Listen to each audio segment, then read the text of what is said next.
Welcome everybody to the first public lecture of the academic term hosted by the Conspiracy and Democracy project here at CRASSH. We're really delighted to have with us today Ieva Jusionyte from the University of Harvard, where she's an assistant professor in anthropology and at the School of Social Sciences. Ieva is going to be giving us a paper today which is called Guns and Mosquitoes, and this draws from her first book, which is called Savage Frontiers, Making News and Security on the Argentine Border. But Ieva's work has sort of expanded well beyond that. She's working currently on a second book, which is also on the US-Mexican border, I think. But today she's going to be talking about some of her previous work.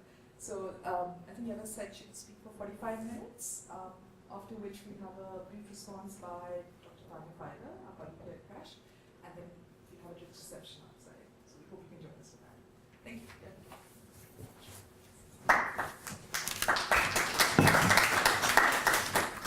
Well, thank you very much for the introduction, and thank you, Tanya, for inviting me to be here.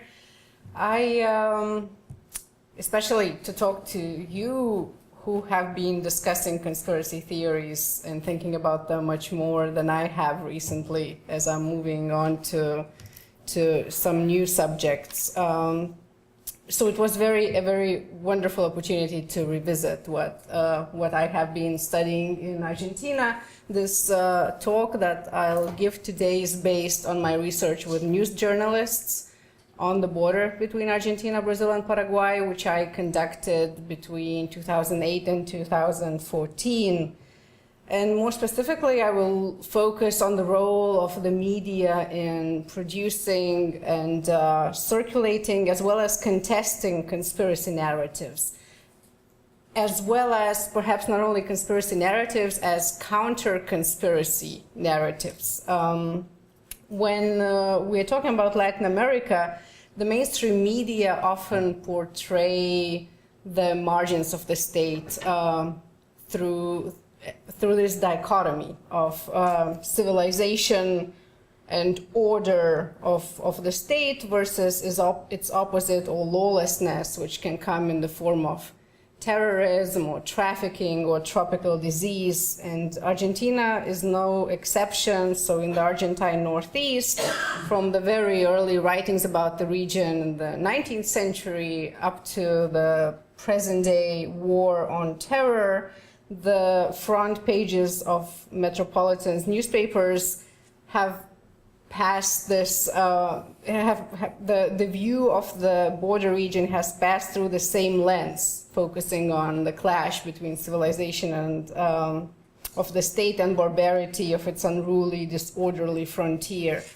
So this narrative has preceded and subsequently reinforced the development and application of the national security doctrine during the 1976-1983 military dictatorship and the more recent global discourse of the war on terror. Local journalists with whom I've been working as an ethnographer, who both live and work on the margins of the state, denounce this criminalization and vilification of the area, portrayed as frontera caliente, or the hot border, suggesting links between the geography of blame and the political and economic interests of the national elites. So I argue that conspiracy narratives and other forms of disagreements about how to interpret events that unfold in the tri-border area matter because they reveal social anxieties and insecurities in a historically marginalized region. Though they might not be an explanation of what is happening, these narratives point to the symptoms that deserve further investigation. Or, to put it in other words, conspiracy theories say more about those who create and circulate them than about the events that are their referent objects, as well as the links between them. So first of all, the place. The term triple frontier or tri-border area is often used to refer to a region that includes the adjoining parts of Argentina, Brazil, and Paraguay. As a political definition, it does not apply to a bounded geographical space, Rather, it is a term that designates a vaguely circumscribed area around the merger of two rivers, Rio Paraná and Rio Iguaçu, and the metropolitan areas of Puerto Iguaçu in Argentina, Foz do Iguaçu in Brazil, and Ciudad del Este in Paraguay. Puerto Iguaçu, which is located in the northwestern corner of Argentine Misiones province, is the smallest of the three neighboring towns, because it was excluded from the major regional development scheme between Paraguay and Brazil, which was the building of the Itaipu hydroelectric dam, and which resulted in significant urban growth in Ciudad del Este and Foz do Iguaçu. According to 2010 census, which is the last one that has been conducted, Puerto Iguaçu has just around 80,000 people. However, it is also only 18 kilometers away from the Iguaçu Falls, which is a UNESCO Natural World Heritage Site, and over 1 million visitors come to see it every year, and which is the foundation of the local economy. Due to the area's convenient position at the crossroads between the low-tax haven in Ciudad del Este and the Brazilian and Argentine metropolises on the Atlantic coast, historically cross-border trade, which includes both legal commerce as well as contraband and trafficking, as you can see in at least a couple of these pictures, has also played an important role in the development of the regional economy. So here, like in all border regions, rules and regulations imposed top-down clash with everyday realities of making a living. Contraband in fruits and vegetables, cigarettes and electronics, perfumes and drugs are informal market exchanges that are made profitable and hence attractive by the laws that prohibit them, either by heavily taxing these products or outright outlawing, banning them, as in the case of drugs. So I'm going to tell you two stories which have a lot of parallels in common if we're talking about the media's role in circulating conspiracy theories and developing counter-conspiracy theories. The first of them is about terrorism. Although going back to the 19th century, when Argentine national media first started writing about the tri-border area, there were already depictions of this territory as a land populated by starving and semi-savage people. In the global news geography, it was first highlighted as a haven for organized crime and terrorism, the modern day savagery, in the 1990s, after the bombing of Israeli embassy in Buenos Aires and the Mutual Israeli Argentine Association, or AMIA, which happened in 1992 and 1994 respectively. So the media circulated two broad explanations for the AMIA attack in the beginning. According to Historia Oficial, or the official story, the bombing was carried out by a Iranian-backed Hezbollah cell operating out of the tri-border area. And the other alternative explanation was called the Syrian lead, which suspected the involvement of President Carlos Menem and some other officials and criminal organizations in Buenos Aires allegedly acting in conjunction with the Syrian government.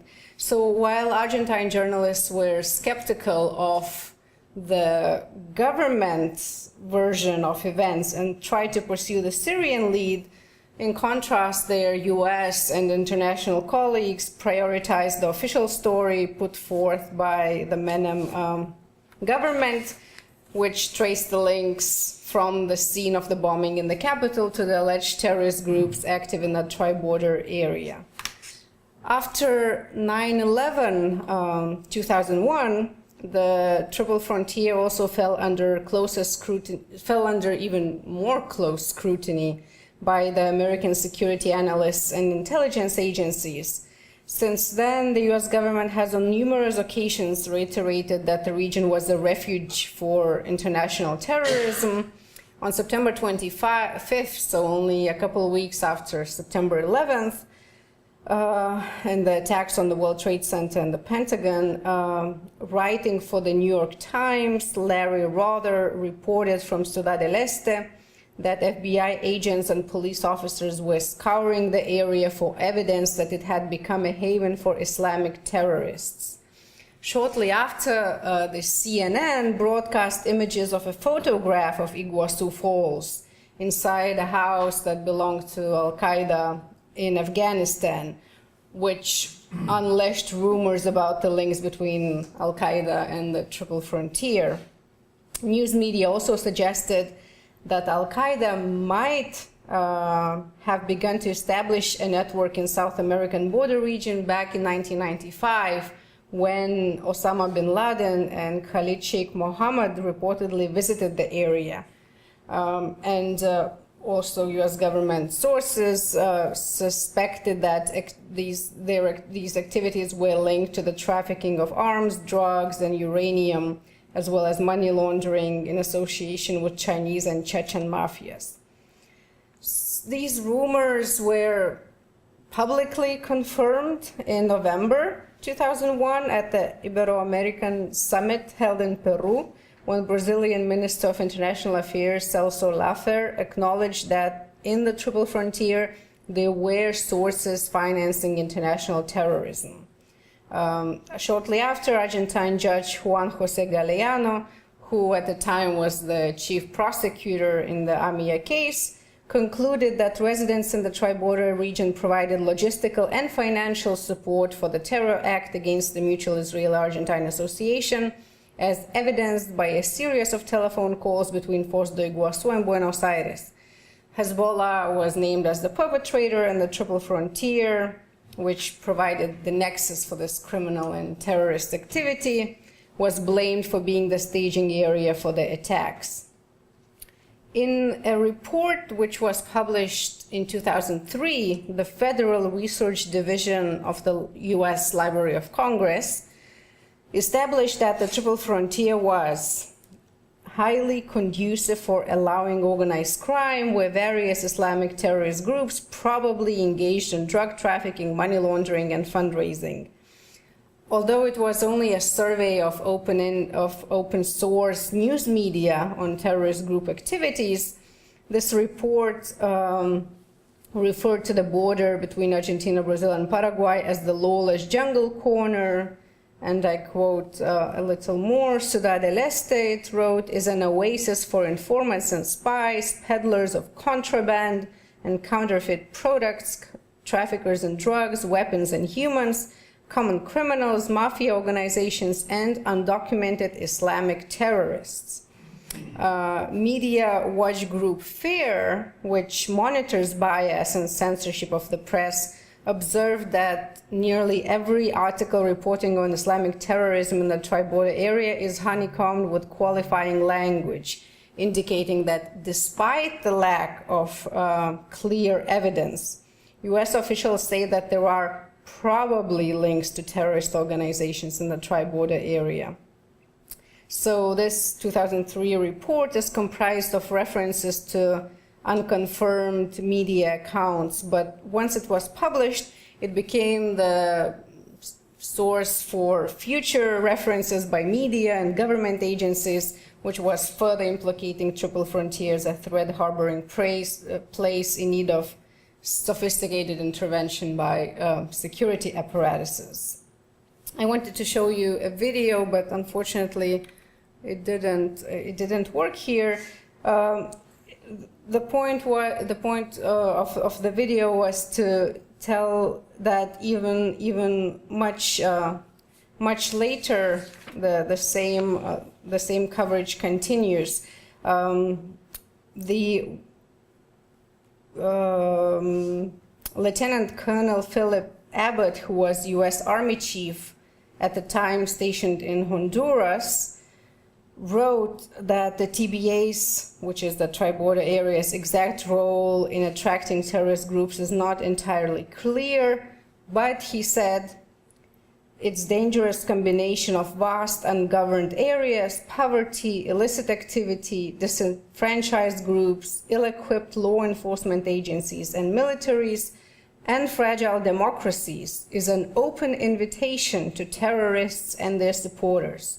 Undeterred criminal activity, economic inequality, and the rise of disenfranchised groups with the potential to collaborate with terrorists present a daunting challenge. He wrote this in a journal called Military Review, which is somewhat more serious publication. But all these reports served as a retroactive justification for the intensified securitization of the tri-border area. In 2002, the U.S. began participating in what is called the tripartite command, or the 3+1 framework, which included Argentine, Brazilian, and Paraguayan governments, plus the United States. The Argentina, Paraguay, and Brazil created this framework back in 1996 to address issues of organized crime and terrorist groups operating in the region. But these were really only the latest developments, because the history of militarization in the area is now over a century old, when in 1928, the federal government in Argentina acquired a piece of land in northwestern Misiones. It was for two strategic purposes. So it created a national park where the Iguazu Falls are located, and it established a military zone. And to this day, the proliferation of luxury hotels and restaurants and souvenir shops, all catering to these millions coming to the Iguazu Falls, cannot conceal the presence of an extensive border security apparatus. The local law enforcement falls into the hands of local Misiones regional police. So they solve such things as accidents and homicides and thefts. But parallel to this local system of policing, there exists a network of federal forces which are unaccountable to municipal authorities and impenetrable to public scrutiny. This security apparatus in Iguazu is comprised of the Naval Prefecture, which was established in 1912, the National Gendarmerie, which was established in 1941, the Federal Police, operating there since 1990, and the Airport Security Police, and also the Mountain Infantry Regiment of a 12th Jungle Brigade of the Argentine Army. So three of these institutions, the Prefecture, the Gendarmerie, and the Federal Police, have overlapping jurisdictions over federal crimes, such as drug and human trafficking, contraband and counterfeiting, and money laundering. So though the US became especially interested in this region after 2001, their view was already based on media reporting that preceded it. So since the 1990s, primarily US-based media, some European as well, including the New York Times, the Los Angeles Times, the New Yorker, CNN, CBS News, and BBC and others, have circulated sensationalized narratives calling the region a global village of outlaws, one of the most lawless places in the world, and a rare haven for terrorists. In a 1998 article by Los Angeles Times staff writer Sebastian Rotella, with the memorable title Jungle Hub for World's Outlaws, he wrote that the Triple Frontier was a global village of outlaws, Lebanese terrorists, Colombian drug smugglers, Yakuza hoodlums from Japan, Nigerian con artists, the Tai Chen ruled by fear in the trash strewn downtown, a Latin American Casbah seething with smugglers, merchants, and shoppers haggling in Spanish, Portuguese, Arabic, Asian languages, and indigenous Guarani. Everyone is loading, unloading, counting money, chattering into cell phones and walkie-talkies, Security men with shotguns guard doorways and armored cars. Women in Islamic headscarves and Buddhist monks in robes and sandals add splashes of surrealism to the crowds. What is especially interesting is that this narrative is the terms and this surrealism with which the region is portrayed will be repeated in 5 years in this Library of Congress report and even in the media representations of this area almost to this day. So this article has made its way to government reports and academic publications about the region. Rotella also argued that the Triple Frontier has become an alarming enclave of lawlessness where the polyglot mix of thugs epitomizes a foremost menace of the post-Cold War world, the globalization of organized crime. And he compared it to the US-Mexico border, which was more familiar to the readers of LA Times and also the region that he knew better. He wrote that the anarchic energy of Ciudad del Este recalls Tijuana, but imagine a Tijuana without nightclubs, beaches, factories, or big hotels, a small and especially grim Tijuana, stripped of almost everything except bare-knuckled border commerce. Here, just about everything that is not biodegradable is fake. At rows of cigarette stands, vendors wrap boxes in waterproof plastic and strap them onto smugglers' backs. Backpackers hurry toward Brazil on the crowded two-lane bridge over the Paraná River, as brazen and numerous as illegal crossers at the US-Mexico border. And in this column, he cites a cigarette vendor whose comment summarizes this chaos and criminality of the place. The cigarette vendor says, "We need to clean up this country. This is the United Nations of crime." A decade later, not much has changed. The video that I wanted to show you was from 2006 when John Kreiser of CBS News was still reporting about this area as one of the most lawless places in the world.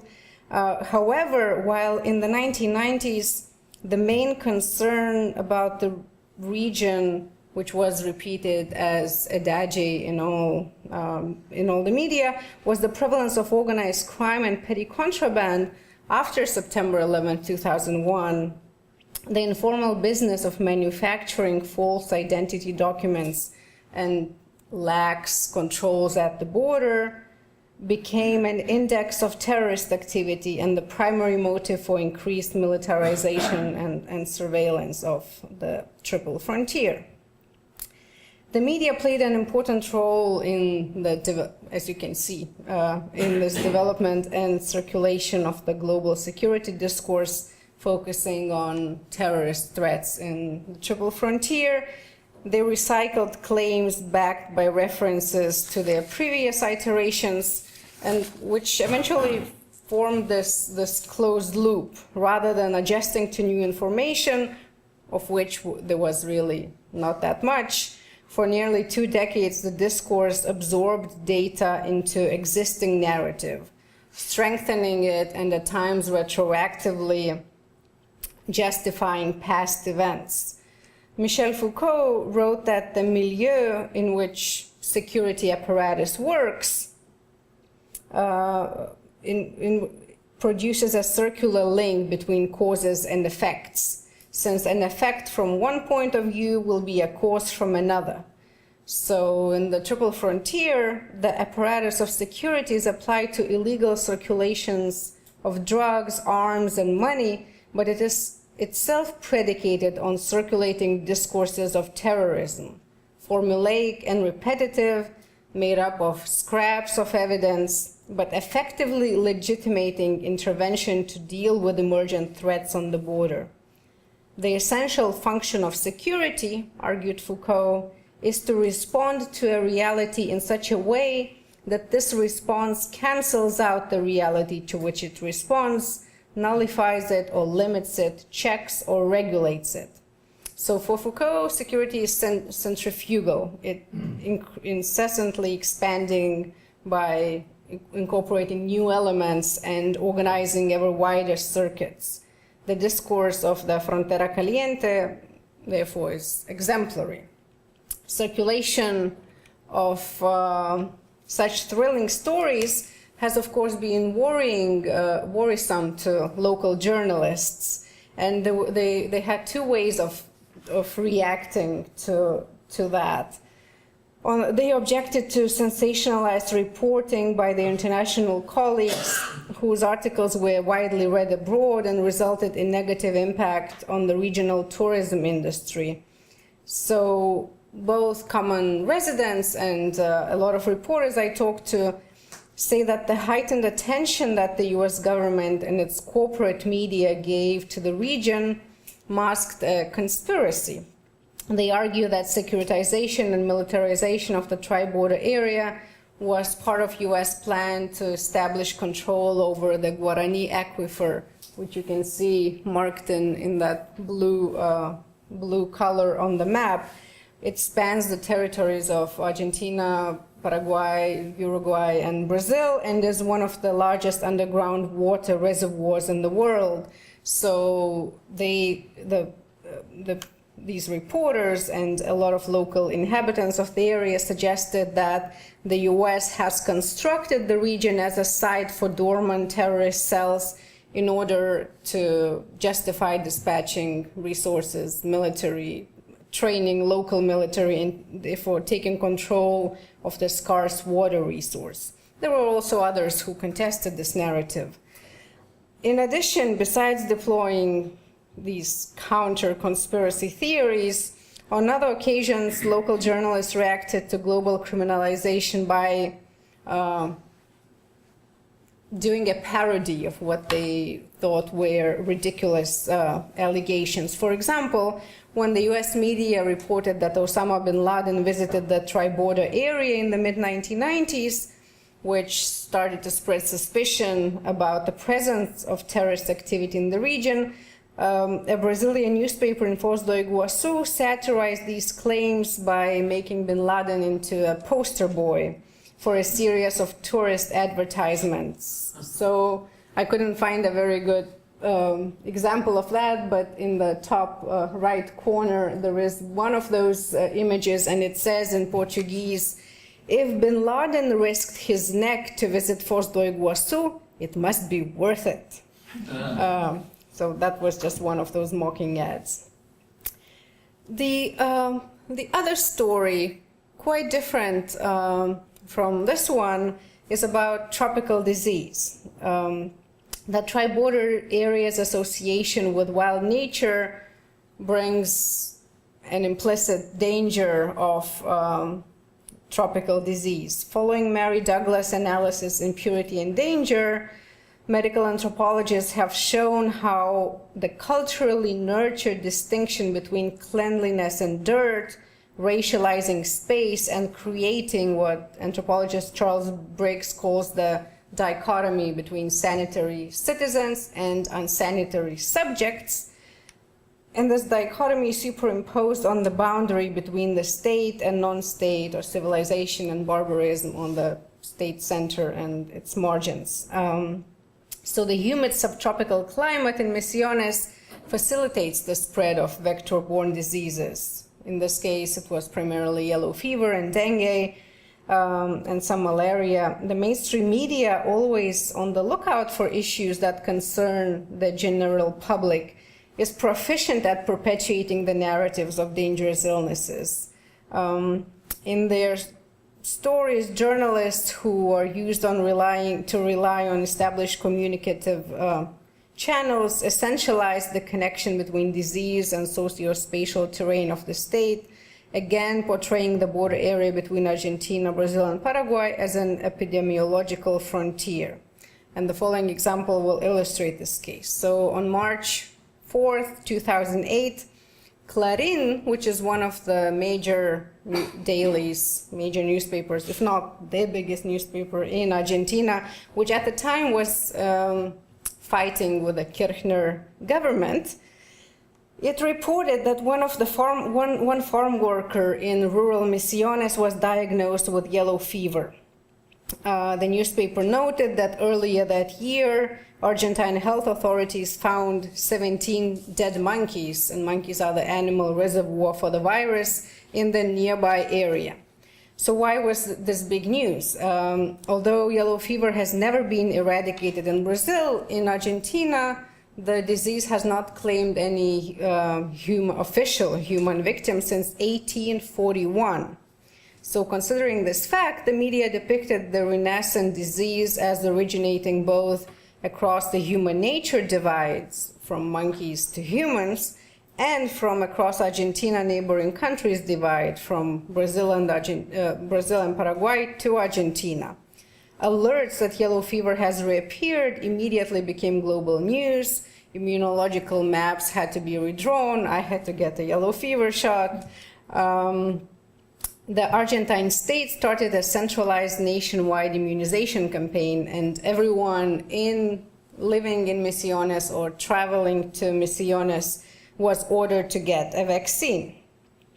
Argentine mass media collaborated in state's efforts by promoting vaccination and raising awareness about the virus. But the other effect of their stories was perpetuating fear. So again, many journalists in Iguazu saw the alarmist coverage by their porteño counterparts in terms of conspiracy against their province. They reasoned that Iguazu Falls compete for tourist revenue with Bariloche and other destinations in the south of Argentina, in the Patagonia region, which by coincidence, or not by coincidence, was also the home of the then President Nestor Kirchner. Before becoming Argentina's president, Kirchner was the governor of Santa Cruz, his native province in Patagonia. So journalists, and I'll quote one here, Kelly Ferreira, who was she is an editor-in-chief of La Voz de Cataratas, the voice of the waterfalls, a local Iguazu daily. So she often repeats that during the temporada alta, which is the high tourism season, all vacation, when Argentines take vacation, especially right before the Holy Week, when many tourists choose to spend their holidays in Iguazu, something bad always happens in the area, be it a drought that depletes water from the falls or a disease outbreak. So when national media sensationalize the coverage of these events, tourists are purportedly redirected from coming to Iguazu Falls and spending their money to support their local economy to the south of the country. Kelly and other Iguazu journalists suspect that by circulating negative news about Iguazu, Argentina's metropolitan media, even if indirectly, contribute to the private interests of the ruling elites. As a gesture of protest against this moral panic about the emergence of yellow fever in the Northeast, the front page of La Voz de Cataratas carried an image of the Iguazu Falls that was tainted yellow, and the title that said Fiebre de Turistas en Cataratas, or the fever of tourists in the waterfalls. So while it may be futile to verify allegations of government media conspiracy, the mere popularity of this myth deserves attention. Briggs, whom I quoted before, noted that during the cholera epidemic in Venezuela, a number of conspiracy theories circulated among the Warao in the highly affected El Tamacuro region. In one of the most popular versions, the government was accused of planning the epidemic in order to get rid of the indigenous community and take over the area's natural resources. Rather than discarding them, Briggs suggested that conspiracy theories are excellent objects of reflection because they raise important questions about the official practices of purification and hybridization and constructions of scale. So from this viewpoint, the prevalent belief that the government and the national media were escalating the danger of yellow fever and other tropical diseases in Misiones with an intention to concentrate tourism revenues in Patagonia should be understood in terms of anxieties and insecurity among Iguazuenses, which is stemming from a history of socioeconomic and political marginalization of the region. The mistrust of the federal government was so strong that some locals even questioned the purpose of the vaccination campaign. They suspected that the government used yellow fever as a pretext of injecting them with unknown medications that would ultimately make them worse. The case of yellow fever is not unique. There were other reported disease outbreaks, regularly providing Kelly and other journalists with opportunities to reiterate their conviction of an existing conspiracy. So every year something happens around the Holy Week. In 2009, a scare of Leishmaniasis, which is a parasitic disease transmitted by sandflies, brought speculations about the need to massively kill local dogs in Misiones because dogs were carrying it. And as this news circulating, causing unease, Corrientes, which is the only land province bordering with Misiones, so you have to pass it to go to other areas of the country, banned the entry of dogs from Misiones. The following year, in 2010, this danger reemerged in the form of dengue fever. News about what was called the unavoidable impending epidemic started in December 2009, but it wasn't until later that summer that the number of dengue patients attended in the only local hospital really exhausted its resources. And the Misiones Ministry of Health described the situation as complicated but under control, putting the blame for the epidemic on Argentina's insecure borders. In an excerpt from an article in Clarín by the regional correspondent in the Misiones province, Ernesto Azarkevich, he wrote that he developed this idea of dengue being a foreign import, just like yellow fever, spreading through the porous Paraguayan border deeper into Argentina. He wrote, dengue virus came from Paraguay at the end of last December. It was imported by a former gendarme who visited the neighboring country and contracted the disease. Since then, cases multiplied, and today they are primarily concentrated in 8 barrios of Puerto Iguazu, the majority of them in the periphery of town, which is again very interesting because one, the military is implicated, or the security force, the gendarme, in spreading of the disease, and then as you can see, the disease is depicted as concentrated in these poorer areas of the city, which will eventually dispatch more military to that area to do dengue spraying against mosquitoes campaigns. Stories of tropical disease imply the failure of the state in taming nature. Centuries ago, in the European colonies, throughout Latin America, many illnesses, including yellow fever, were seen as the enemies of civilization to be conquered in the name of progress.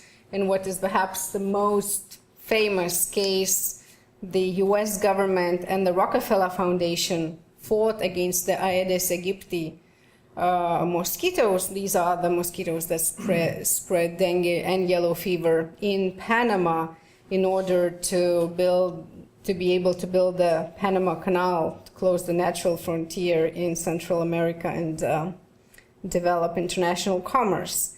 Ironically, in the tri-border region, the proliferation of mosquito-borne diseases was not a matter of nature's wildness or wilderness, but was directly linked to the construction of the Itaipu hydroelectric dam on the Paraná.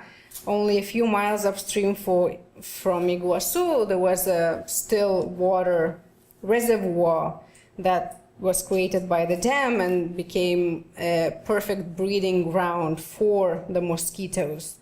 Anthropologist Carmen Ferradas showed how the combination of changes brought about by the construction of the Itaipu Dam, as well as deforestation related to soy production in Paraguay and population migration, all contributed to the spread of dengue virus in the region. So it was development associated with the state of civilization that caused the epidemic, rather than its alleged chief enemy or untamed nature.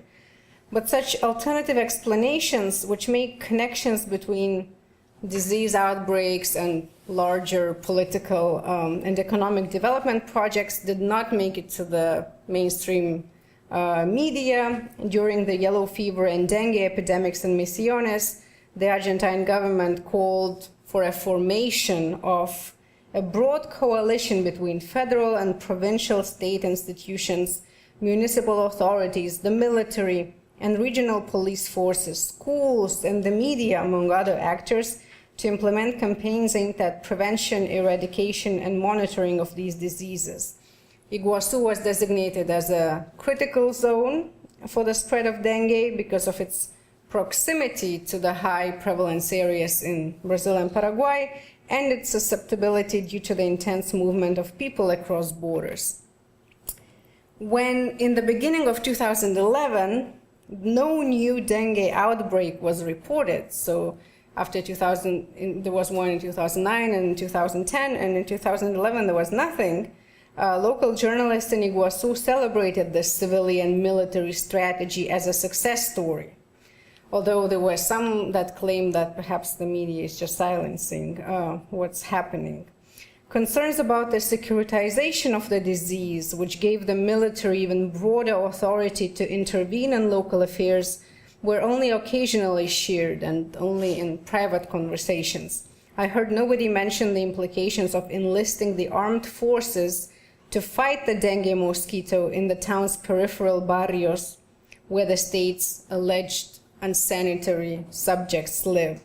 Some of the town's inhabitants even blamed their fellow Iguazuenses, saying that residents of poorer peripheral neighborhoods, allegedly dirty and uneducated, contributed to the spread of diseases because they failed to keep their homes clean and left open water containers outdoors.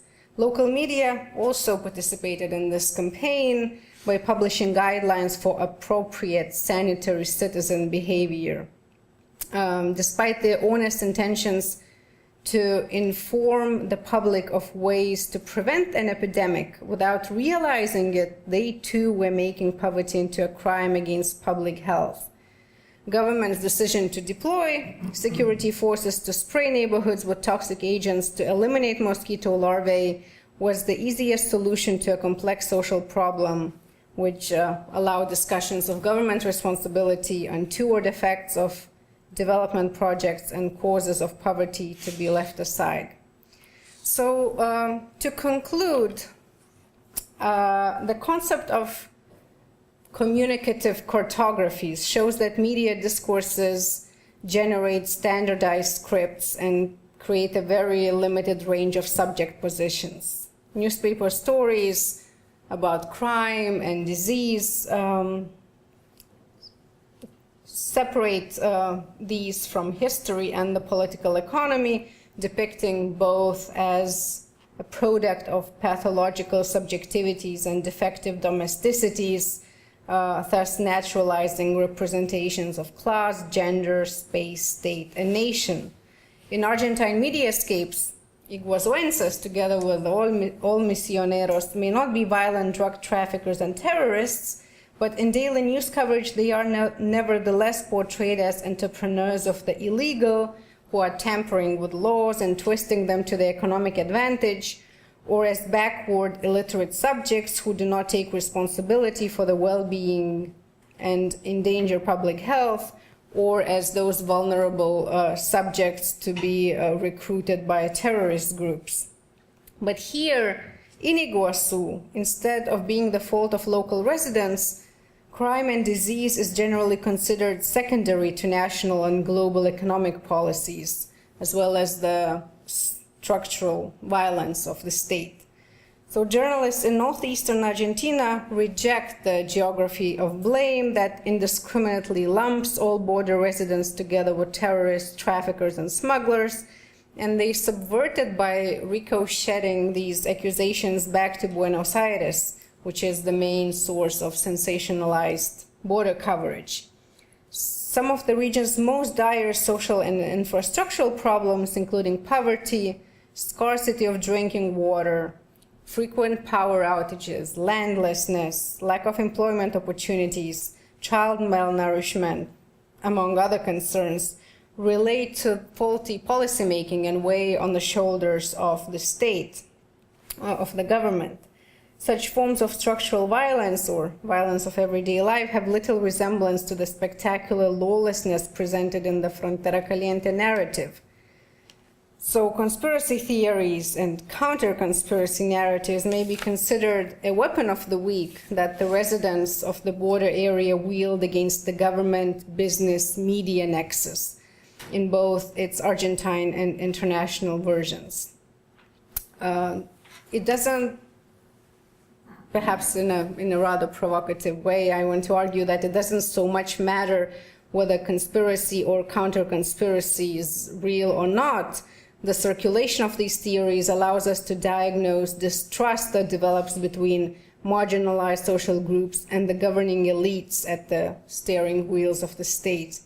The mismatch between narratives produced by mass media versus local media is not a question of truth. Both are true in some way, as much as they are an issue of historical, economic, and political structures that configure inequality and breed suspicion and resentment among those less enfranchised.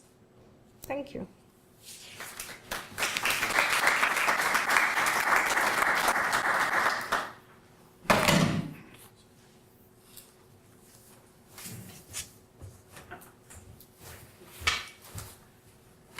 Okay, well, thank you, Ieva, for that wonderfully illuminating talk. I think it offered us a fantastic exposition of how conspiracy narratives can both function as ways of making sense of the world, but serve also more tactical functions in the midst of political processes that do not always appear transparent or knowable. So I want simply to open the discussion by asking a few brief questions about politics, about media and digital media, and about legality versus social legitimacy. So the story that you told is in many ways one that reconfigures the typical narrative of early 21st century Argentine politics, because the standard story is a contest between Kirchnerists and anti-Kirchnerists, this secondary group including the mainstream media, as you mentioned when you were talking about Clarín. But the axis on which politics works, according to your informants, was not Kirchnerism and its opposites, but instead elite centre versus marginalised periphery. And yet the real antagonism between the government of Cristina Fernández de Kirchner and the mainstream media is difficult to ignore. So just to briefly recap, I don't know how many people specialise in Argentina here. In the early days of these tensions, in 2008, a tax hike on soya and sunflower exports prompted fiery conflict between the government and the agriculture sector. And the traditional media, led by the powerful Clarín, supported the farmers, leaving the government dependent upon small state-run and pro-Kirchnerist independent media outlets. And this was only the first in a series of serious state media confrontations that characterized the remaining years of Kirchnerist rule. So I wanted to ask two questions about that political story. First, were these ongoing conflicts between the state and mainstream media reported on the border region? And assuming so, how? What story was told? And relatedly, what, if any, role did the antagonisms between the state and mainstream media play in the local narrative of Buenos Aires as a powerful nexus of conspiratorial state and media forces? So was this view of Buenos Aires as a polarized space in itself simply silenced because it was not expedient in the border region? Or did it emerge in other, perhaps more codified forms? And those questions really emerge from your description of local journalism in terms of tactics, or as you said, ricocheting blame back to the state, back to the center. And in fact, that really reminded me of another moment in Argentine post-authoritarian history under the presidency of Carlos Menem in the 1990s, when journalists' gatekeeping practices had a highly tactical dimension to them. So as Alma Guillermo Prieto discusses in her beautiful book of essays, The Heart That Bleeds, Argentine journalists described at the time how although they were now free to report openly, they feared injecting too much inflammatory content into the public sphere, particularly when reporting on Menem and his presumed corruption. The youth and fragility of Argentine democracy, and with no strong opposition party in place at the time, set these journalists on edge. They feared facing, in the words of one, a choice between resolving a case with little or no justice, covering it up, or provoking the fall of another president, with little idea of what the consequences of that would be. So here is a case in which publishing the truth, for want of a better word, did not appear a straightforwardly democratic practice. Upholding this vital aspect of democratic culture might put at existential risk, some of them feared, the hard-won democratic institutions. And in the shadow of authoritarianism, a democracy with compromises seemed preferable to these journalists to no democracy at all.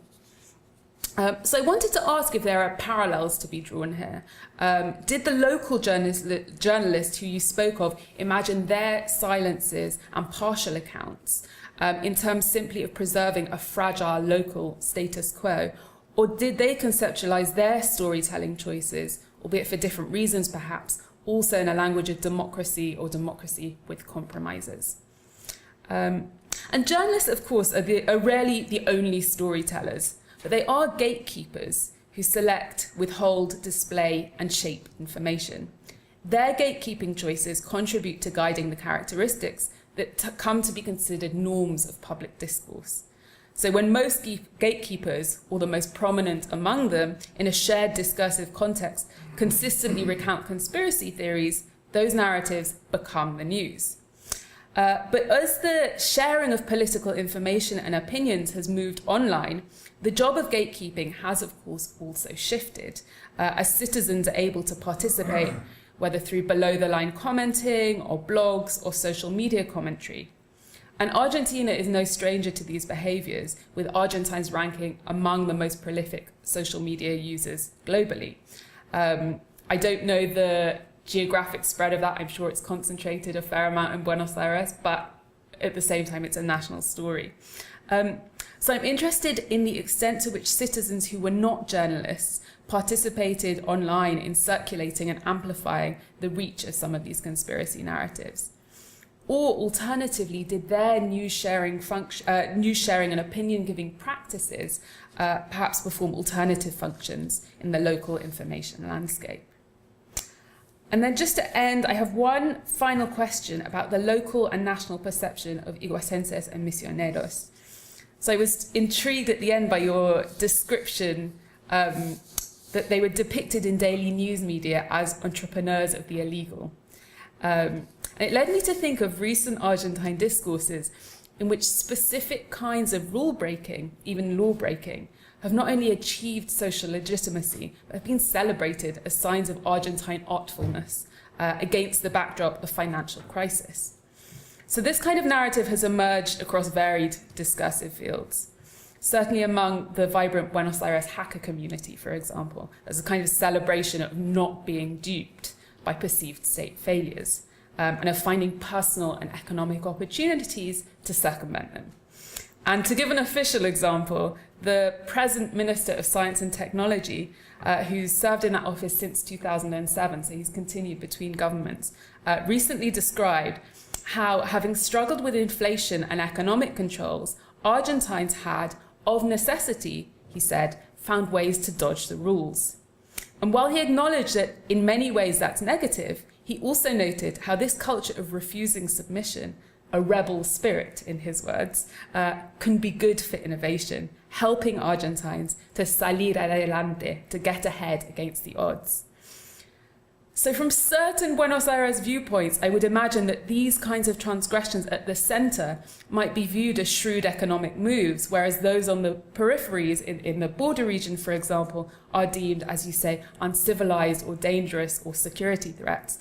But I wanted to end in asking to what extent the local or national accounts that you've studied include any similar narratives of transgression or particular types of transgression, perhaps with economic implications, on the Triple Frontera, as an illegal yet socially legitimate or even clever and respected form of financial productivity. Okay, I'll leave it there. I'm sure there are plenty more comments and questions to come. Thank you.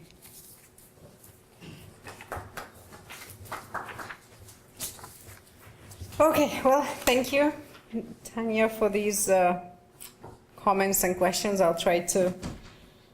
I was trying to write all of them down. If I forget one or the other, please feel free to ask me again.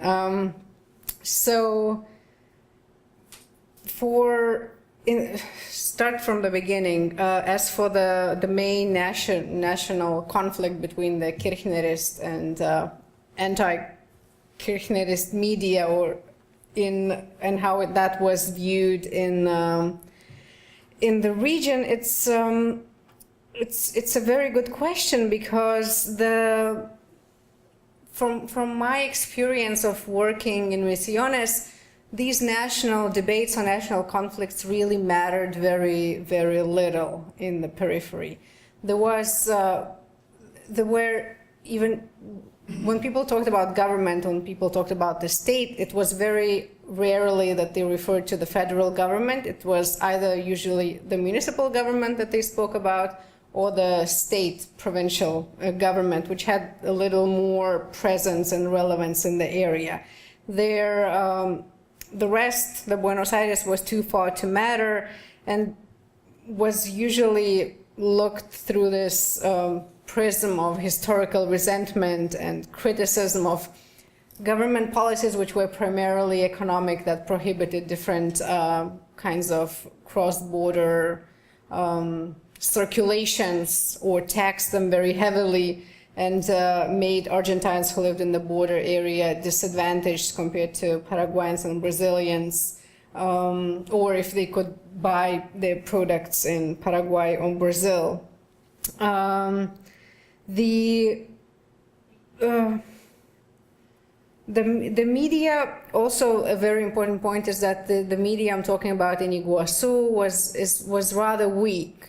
So all these local, there was an office of the National Public Radio, which was only coming into existence in around 2010. It was defunct for over 10 years, so it was only gathering power. But the rest of the radios and the local dailies and the TV were private entities, and they were not parts of any national network, so there was very little support for investigative journalism or for any form of more serious journalism than just going to press conferences and or talking to a couple of people and producing 7 news stories a day. So the quality is really very not as deep. The interesting part of this is that Clarín, which was mentioned a few times, had and as well as La Nación and other Argentine nationwide media, they would have their regional correspondents stationed in Posadas. Posadas is the capital of the Misiones province. It is about 300 kilometers south of Iguazu, at the very entrance of the province. So it was at least about 5 hours travel to Iguazu, and these regional correspondents very rarely would even come to this tri-border area and would report remotely. But since Clarín was at odds with the national government at the time, it was one of those sources, media sources, that wrote the most critical stories about the government's failures in the region, which included lots of dengue, the spread of dengue and yellow fever, yes, but there was scandals about the big malnourishment of the children who were dying because they didn't get enough food, and again there was blame on the government. So and some other social problems that Clarín reported to, which was essentially criticizing federal government's policies, but the journalist in Puerto Iguaçu considered that as also as participating in this criminalization and vilification of the border area that they saw through the prism of the mainstream, the center of the state and the historically marginalized region. So these two colluded in very strange ways. As for the role of the online media, the online media is rather strong, and there are also call-in shows on the radio and in TV. And because it's such a small community, there is a lot of desire for participation on the part of these media owners in Iguazu. However, they are also the ones that are moderating. So the online comments, for example, could be, some of them would be posted and others would be filtered through and deleted. I actually encountered that, or I wrote another piece. I called Crime Craft, and it was about how, because of the local media is so they can't guarantee the anonymity of the journalists, they almost don't have resources, so how do they cover this crime that I alluded? Because there is organized crime, there is drug trafficking, there is human trafficking, there is corruption and impunity and a lot of bad things going on. So what do? Sometimes they just reprint what the official police press releases, but then what happens is they leave the space in the comments, both in social media or in the online news, where you can leave your comments anonymously. Journalists would allow the readers to contribute pieces of the story without them having to take responsibility for naming certain officials or giving more details of what kind of Ford pickup truck was transporting what kind of quantities of drugs and had what government plate numbers. So people contributed these in the comments, and that was sort of outsourcing this news production. I didn't notice that so much in the cases of dengue, although it was again very contested, and terrorism as well. There are some opinions that are let through in the media, in the comment sections, but I'm not sure how much it's actually creating a dialogue. As for the entrepreneurs of the illegal and the celebration of hackers and all this economic transgression, there are some. It in a way regulates what becomes news and what doesn't, because in Iguazu almost everyone buys food such as bananas or some other produce from the smugglers who bring it from Paraguay. And there is no reporting on food contraband, as well as people often go and buy toys or electronics in Paraguay where the taxes are much lower. Journalists themselves buy their own tools of production, laptops and cameras, and bring them back. And there is no reporting on that. The contraband only becomes news when it's in larger quantities and when it leaves Iguazu. So when it is made when it is contrabanded for national consumption and taken to Buenos Aires to be sold in the large markets. But if it's for the local people, it's not celebrated. There are no. It's the fact that it's a public secret is the form of saying that that's accepted. I'm sure I missed something else. That's great, thank you. I think we'll take some questions from the floor.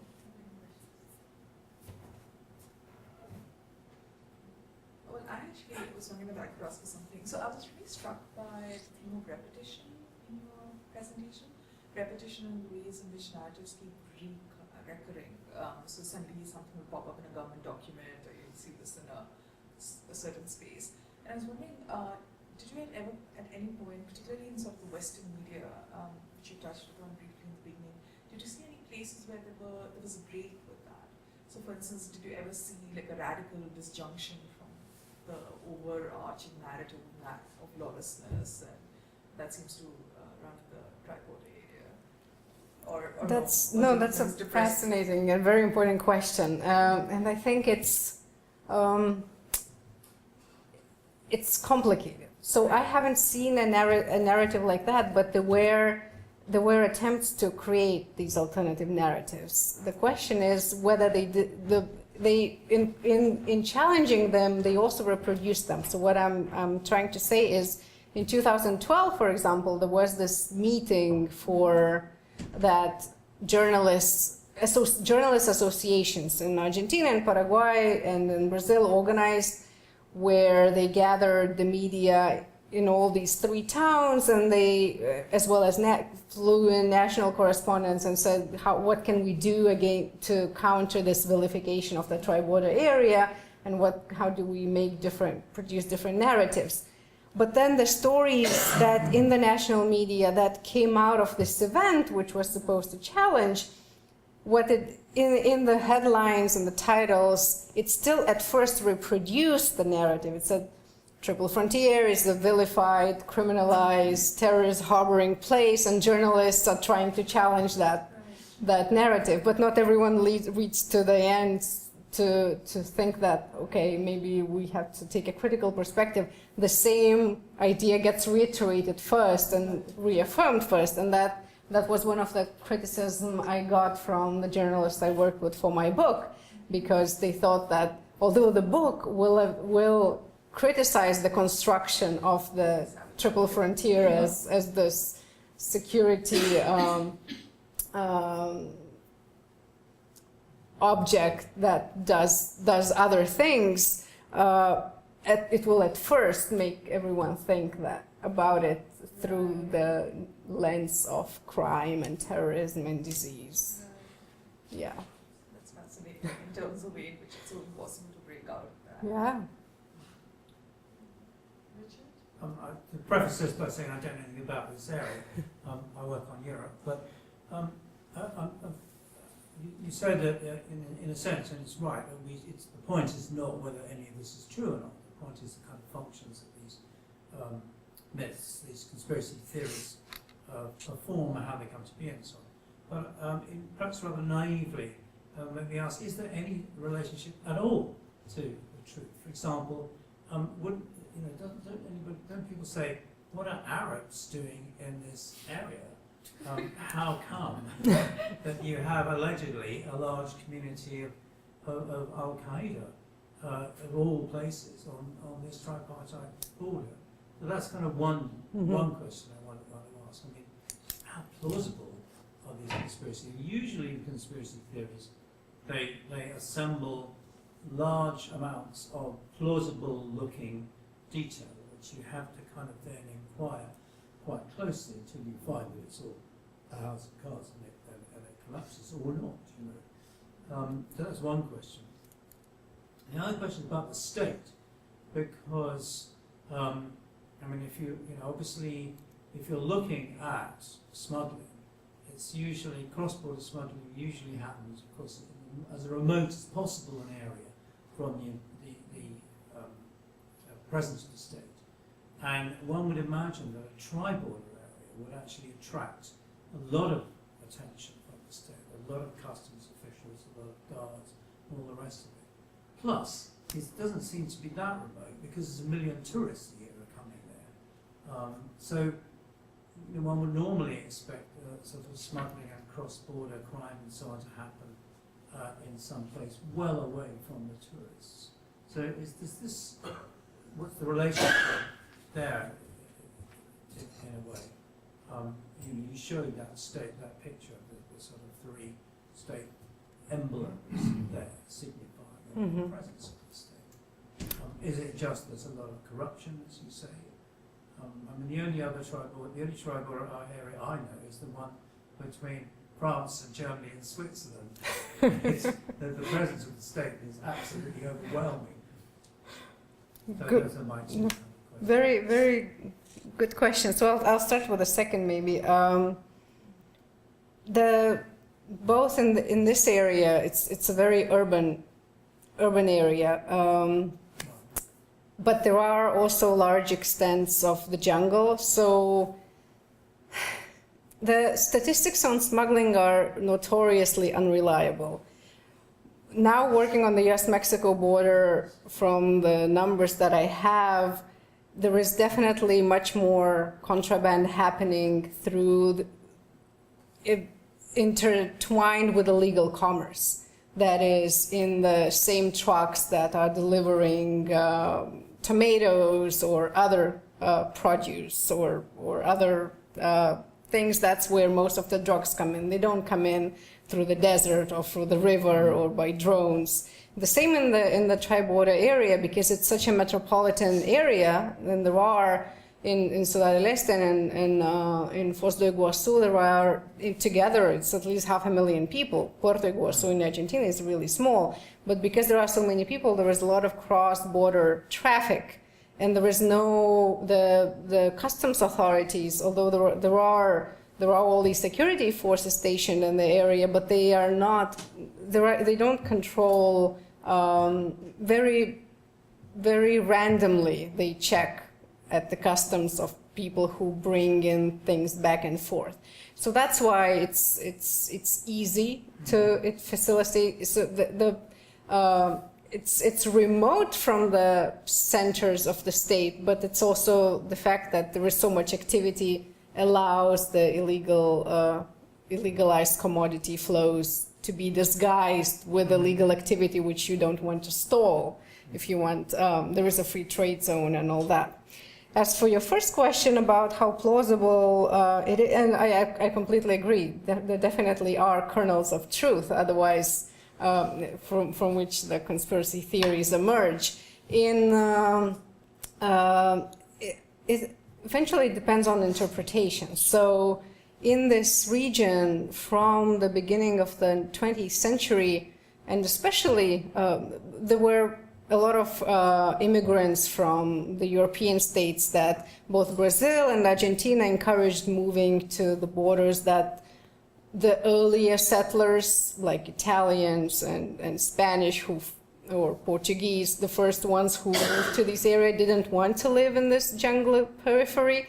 So when newer waves of immigrants started coming from Eastern Europe, from Ukraine, and later second half of the 20th century from Lebanon, from Palestine, from Iran, they were encouraged to move to this area. And later, with the development of the Itaipu Dam, there were more local workers, so there was more opportunity for commerce. So the area does have a large Middle Eastern community, primarily Turkish, Lebanese, Iranians, some other countries as well, and they do engage in this various legal, semi-legal, and illegal sales, which some of them are just avoiding taxes.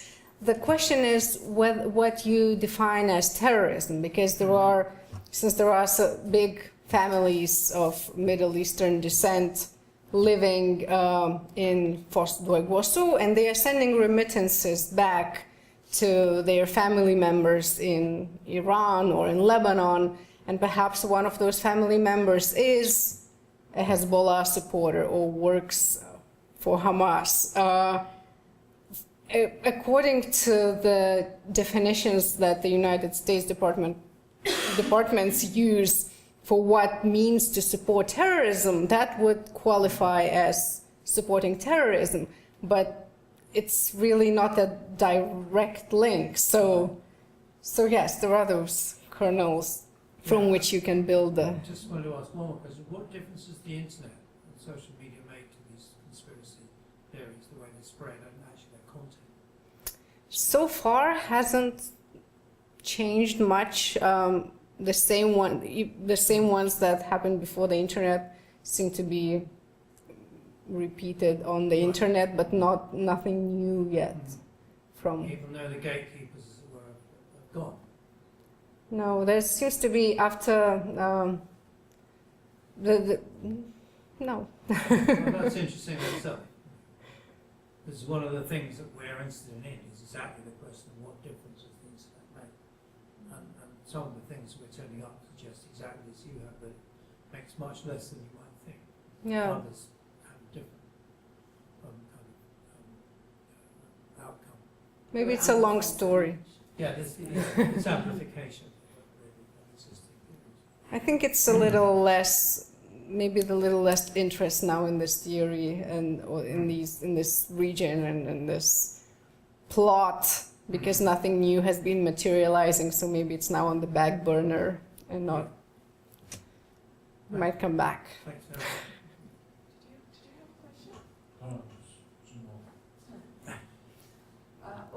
I have a question actually, which is kind of about the, I suppose, the texture of the conspiracy narrative, which is, was the accusation that the state and mainstream media were actively collaborating with one another with intent, or was it simply that they both shared an elite worldview, which was a product of where they came from and their kind of sociality, and therefore these narratives emerged? Was there this sense of intent, a kind of intentful collaboration?